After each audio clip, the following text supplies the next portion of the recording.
essas tentativas de interferência, com certeza, não começam agora, né? Elas começam há muito tempo, desde a possibilidade da 914, que você mencionou, que permitia, né, que o MEC indicasse diretamente um candidato que tivesse perdido na eleição da lista tríplice, ela deveria ter sido revogada durante o governo do PT e não foi, né? Então, se houve essa brecha, é porque já começou antes, né?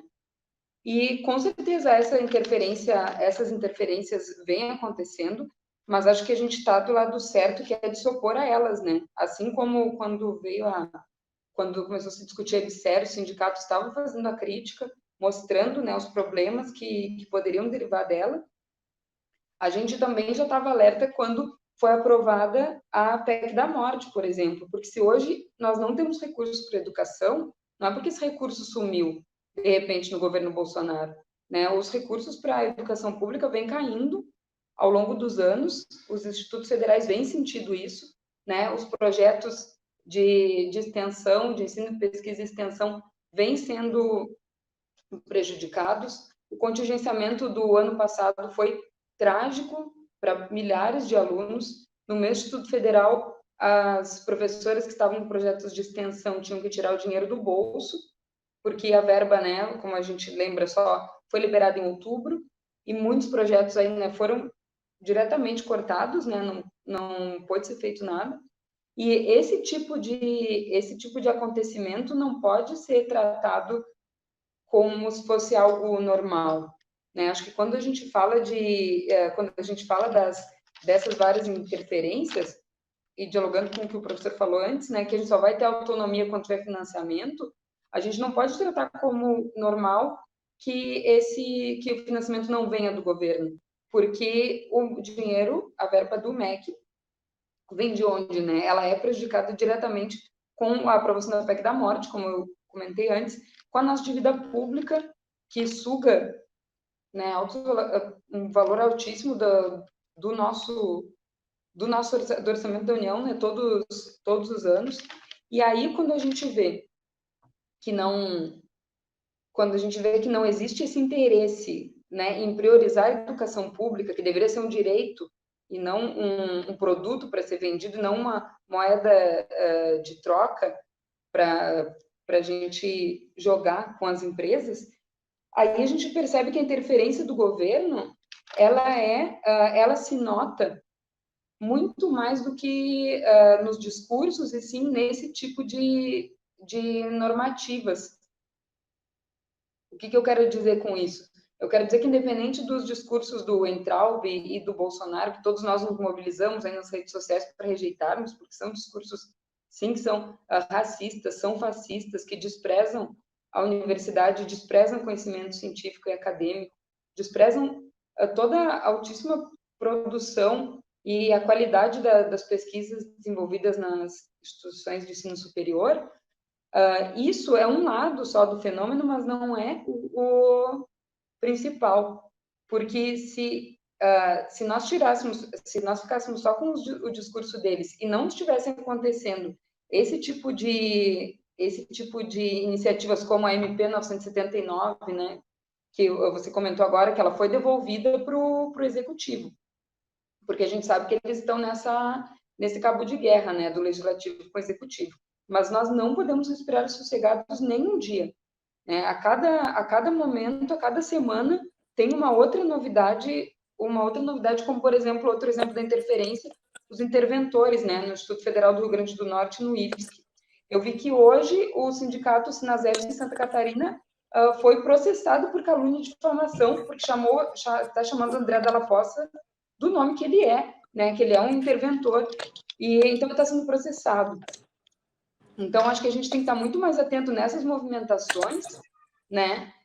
De onde que está o dinheiro, né? E de onde que está vindo o dinheiro e de onde que o governo quer que a gente busque o dinheiro da educação, porque quem paga a banda escolhe a música, né? E se as instituições de ensino superior, os IFES, as universidades, tiverem que depender das empresas, é claro que acabou a autonomia, porque a autonomia vai ser de onde vem a verba. Então, também isso não é novo, nós sabemos já que há muitos anos os laboratórios das universidades fazem parcerias e tem cogestão com vários tipos de empresa, só que o Futuri se leva isso para um nível que é bastante inédito, né, na nossa história recente. No governo Bolsonaro, mais um dia, né? Nada surpreendente, não tem nada de novo nessa maneira de lidar com a situação do Weintraub. Tanto o presidente, né, como com toda a família, todo o Laranjal, o Queiroz num sítio, escondido, né, no sítio do advogado do Bolsonaro, como é que a gente vai se surpreender com alguma coisa, né? Eu fico me perguntando quando que eles vão surpreender a gente, porque nós já vimos que o Bolsonaro era isso antes da sua eleição, né? Tanto que foi um momento em que a esquerda se uniu como, né? Talvez nunca tinha feito partidos, né? De todos os campos da esquerda se uniram contra, né, o Bolsonaro, porque já era visto, né, alguém com a trajetória dele já era visto que isso iria acontecer. E agora, com o exército junto, tem sido colocadas outras características que, isso sim, eu acho que tem um diferencial, né, dos últimos meses, porque o economista, o empresário Renato Feder, que está sendo cotado para substituir o Weintraub, me parece, até onde eu li, que ele seria mais afinado, né, pela sua defesa das escolas cívico-militares, ele seria mais alinhado com os militares e não com a ala mais ideológica ali do Olavo de Carvalho. E que também está tendo já vários atritos, né, entre o Olavo de Carvalho e alguns apoiadores do presidente. Mas não consigo ver nenhuma surpresa, Lobão. E eu me surpreendo que as pessoas ainda se surpreendam com isso. Também não acho que tenha sido uma vitória popular, né, que o Weintraub tenha caído. Ele não caiu por pressão popular, né? Ele caiu porque o governo está instável, né, pela relação essa relação conflituosa com o STF, com o Legislativo, está ficando bastante insustentável, e ele está à procura de legitimidade política, né? E a chapa Bolsonaro-Mourão vai dar os anéis para não perder os dedos, né? Nesse momento foi o Weintraub, assim como outros ministros, né, não ficaram muito tempo. E apesar, pelo que eu entendi, de ter uma lista de possíveis candidatos, né, sucessores, parece que esse teria um perfil mais técnico, né, o Renato Feder para assumir o Ministério da Educação, que também a gente pode discutir o que é um perfil mais técnico, né, para esse governo. Pensando na escola sem partido, que de sem partido não tem nada, que de neutra não tem nada, né, que se propõe uma educação neutra, quando nós sabemos que isso é impossível, né, Paulo Freire nos disse isso muito bem, a gente vê que cada dia é mais um ataque à classe trabalhadora, mais um ataque à nossa categoria, né, aos professores, é mais um insulto à nossa cidadania mesmo, né, enquanto brasileiros. E a gente tem que se articular cada vez mais e se mobilizar cada vez mais dentro dos limites do possível, porque senão vai ser, todo esse tempo de governo vai ser isso, né, cada dia uma outra novidade que, apesar de ter uma cortina de fumaça que nos dá uma esperança, nos dá um respiro, é só questão de tempo até vir outra paulada na cabeça.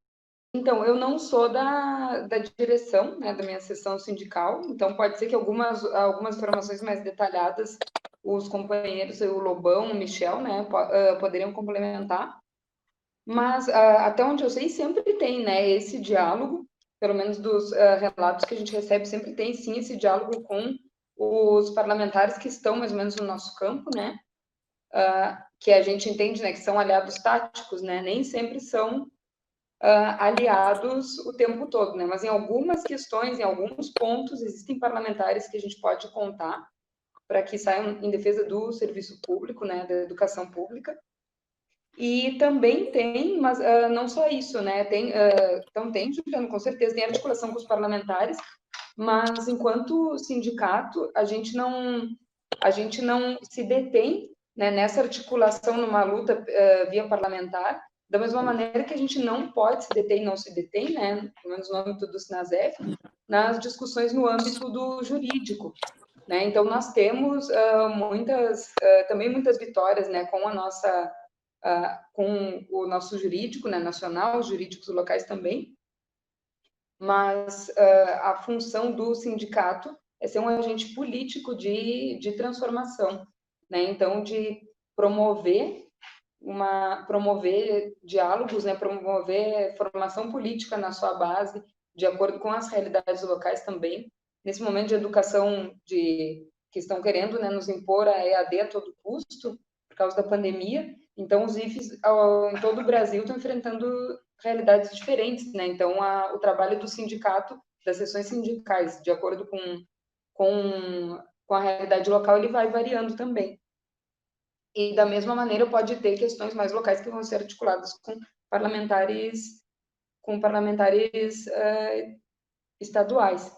Mas queria focar a minha fala nesse sentido, né? Porque muitas pessoas vêm procurar o sindicato para saber se já entraram na justiça com tal questão que seja coletiva. A última coisa que eu vi hoje, que os nossos advogados, o Wagner, né, advogados associados, que presta assistência ao SINASEF Nacional, foi a nossa vitória no sentido de que o STF votou por maioria de que não pode ser reduzido o salário do servidor, né? Então, isso a gente reconhece, né, como uma vitória, mas a gente não entende que a nossa mobilização é só essa, né? É só de entrar com processos na justiça, não é só isso. E aí os movimentos sociais são fundamentais, né? Até para qualificar o debate dos sindicatos, os movimentos de mulheres, os movimentos de negros e negras, os movimentos de indígenas, eles têm um acúmulo de discussão que, às vezes, dentro do sindicato não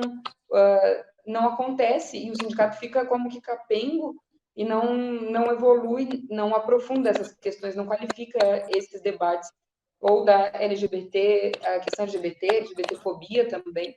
Então, se o sindicato tem muito a aprender com os movimentos sociais, né? E tem muito também a contribuir, né? Acho que nós temos uma estrutura que talvez muitos movimentos não tenham hoje. A gente tem visto lideranças surgir como lideranças o Galo, acho que é o Galo, né? Dos entregadores, né? Dos trabalhadores informais. E o sindicato tem toda uma estrutura que pode e deve estar atuando juntos, né? Ainda mais nessa conjuntura tão dura que nós estamos vivendo. E eu fiquei pensando, né, na fala do Thompson, e eu discordo de quase tudo, Thompson. Mas eu acho muito importante que a gente tenha esses espaços, né, de diálogo, de debate, de divergência de ideias. Acho que isso é muito, muito saudável. Então, tem uma parte da sua fala que eu concordo, que é a que a gente precisa construir um novo projeto. E a gente precisa mesmo fazer isso, né? Dentro dos IFES, eu faço parte do movimento por uma escola popular e a gente vem debatendo em reuniões e também em lives teses, né? Agora a gente primeiro estava fazendo discussões bastante amplas, né, sobre educação. Agora nós estamos no momento que nós debatemos na segunda-feira passada, nessa segunda-feira, a tese de que não há capitalismo sem racismo, e já convido as pessoas que estão nos assistindo para, na próxima segunda-feira, às 19 horas, a gente vai discutir a tese que é sobre o papel do SINASEF com o combate contra a LGBTfobia, no nosso canal, MEP SINASEF, no YouTube. E a gente entende, né, no MEP, que a educação sozinha não vai mudar o mundo, mas que sem a gente contemplar uma ação política que também aconteça dentro dos muros da escola, essa transformação também não vai ocorrer. Então, a gente parte desse princípio de que essa dimensão política e educativa, elas são indissociáveis.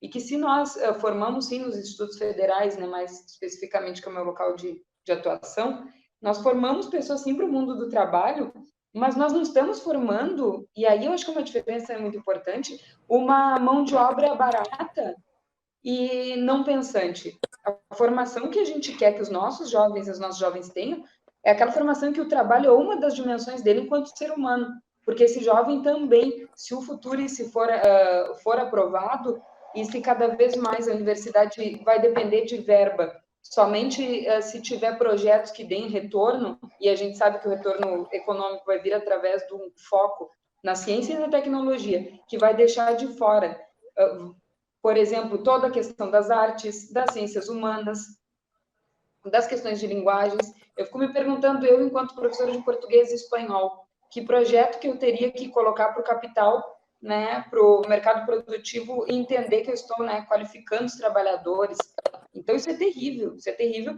E aí, já para finalizar minha fala, eu acho que também faz parte da nossa luta barrar o Futurice, porque no ano passado nós conseguimos, né, teve intenso debate, teve o tsunami da educação, como o Michel bem lembrou, e agora esse PL, né, que é o 3076, com toda essa mentalidade privatista, precisa ser barrado, sim. E eu digo isso também dialogando, né, com a fala de que a parte da... Quando a gente vê a ideologia, né, nas ações dos outros, também é uma postura ideológica nossa. Então, perceber que existe uma ideologia no outro é uma escolha ideológica e é uma tomada de posição. E aí, nesse sentido, eu tenho muito orgulho de fazer parte de um sindicato que não é neutro, que se posiciona e que está lutando, sim, para derrubar esse governo, e está lutando para derrubar o Futurice, e que está lutando contra isso porque é a favor da categoria e é a favor de um projeto de educação emancipatória e um projeto de educação que seja inclusivo e que não seja só simplesmente formulado para atender as demandas do capital produtivo.